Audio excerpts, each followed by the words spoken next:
Okay, so today we're going to talk about my new winch that I just installed on my RZR. There's a certain way I installed it, and there's certain things that you're going to want to know about that I found out kind of the hard way after I bought it. Now, the winch I did get from Canadian Tire was on sale, was an awesome deal, but there are some things, if you don't buy it directly from Polaris, that you're going to want to know about. We'll talk about them in this video. So today I'm here with my RZR, and I want to install a new winch that I bought at Canadian Tire for a big whopping 125 bucks. And it does fit ATVs and UTVs. It's 3,500 pounds, but the wiring's a little funny with it. So I'm going to show you guys what I did, and it seems to have installed really well. I'm not going to go through the whole install. I'll just show you the basics that you're going to need to know. We'll take a look down inside here. You see where I put the wiring. So we just remove the lid off here. You can see down inside here the new winch.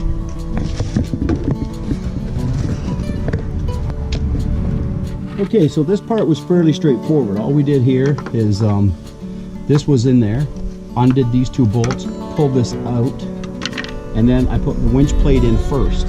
The winch plate fits in through the side here. It fits right in there, so you want to make sure your tire is actually pointing this way, and mine was when I did it.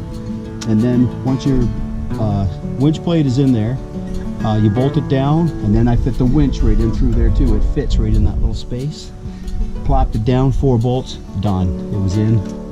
Then I ran the cable in through here, put it through here first, bolted this on, 2 bolts, 1, 2, and then I put my hook on. All there was to that. What you need to do is take out the seat, and if you're familiar with Polaris RZRs, they come out fairly easy. You just reach in behind, lift the little lever, and then pull right out. I'll show you. Right in behind, there's a little lever. You can feel it with your fingers. You pull up on it, and then the seat pulls right out because it hooks in here. Pulls right out. Easy peasy. There they are there, and I'm running them down, and I'll pull them through the console later, rather than going through the firewall here. So this keeps them up out of the way, and then I'll run them down and through. Okay, and these little things, if ever you need to get this whole unit off, they just pop out. So you just go like this here, and then they'll lift out of there.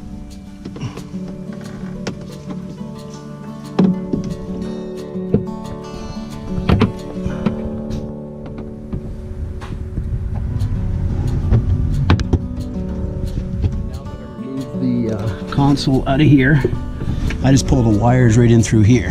So here we are.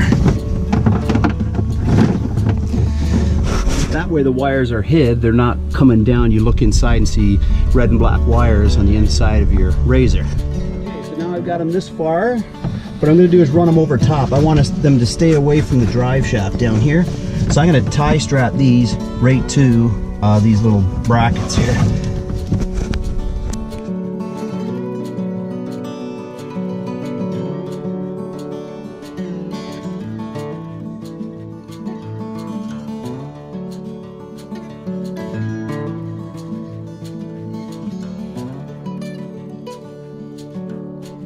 Okay, so now the console we can put back in. It's covering the wires. The wires are completely out of the way of everything. It's not going to get caught anything. We have it tie strapped off. All right, so we'll put the console in, and we'll hook it up to the battery. So what I've done is I bolted my solenoid into the walls here. So I didn't want it bouncing or coming loose with self-threading screws and that kind of thing. So I bolted it in so it won't move. And here's the little glitch. When they send you the cord for the red power, it comes powered where the fuses are. So that's what you're going to see. That touches anything metal, it grounds it out or it sparks. So what I've done, I made this little thing out of a Tupperware dish, and I just put it inside of it, like so, and I put the lid on it and lock it on.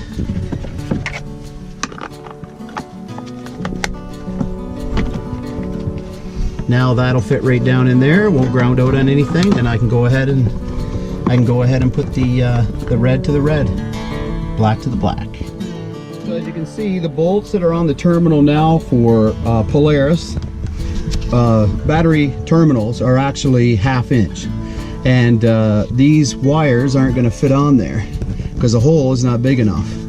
So you have to do is find a smaller bolt and nut and replace the Polaris 1/2 inch that's in there.